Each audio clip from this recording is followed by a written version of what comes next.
As we continue on this Wednesday morning, we want to let you know about changes coming to this year's Bridge Pedal. Coming up in August, riders won't be able to use the 10 bridges they have in the past. The event will cover 3 fewer bridges this year: the St. John's, the Broadway, Burnside bridges, all out.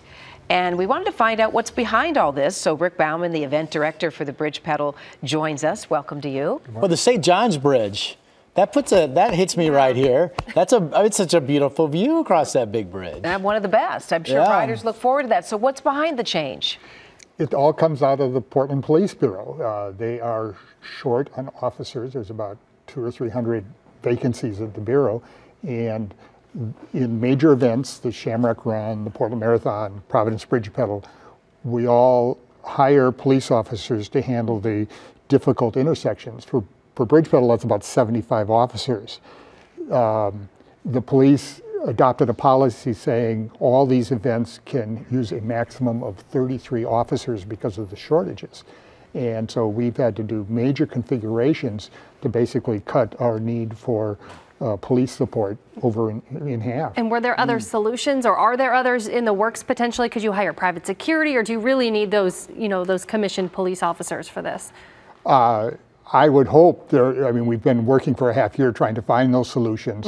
For this year, we have to go with the reduced mileage. Hopefully we can start using maybe officers from other jurisdictions or private security people for some of the less contentious intersections. I want to make sure I understand this correctly then. You have a budget for paying these officers. Yeah, no, there's not a question of money. It's just the officers have to volunteer to do this. They get paid through the events for their time, but they also have, as your other segments are talking about, there's a lot going on in the city that requires police officers, and they have limited amount of overtime they can dedicate. I suppose there's hope the shortage of officers ends in the coming years and we get back to business as normal, so to speak. Absolutely. We've been told, and the other events have been told, that we should expect this policy to be in place for 3 years, but they're aggressively trying to hire, but that's a pipeline process. They got to get them trained and out and on the street and ready to go. So we hope this is temporary.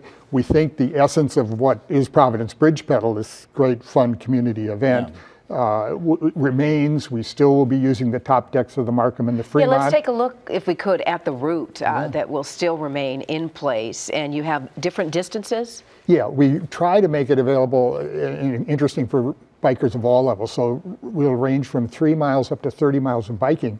And all the bikers this year, for the first time, will be biking from the Markham Bridge to the Fremont Bridge on Interstate 405, which will be closed to traffic.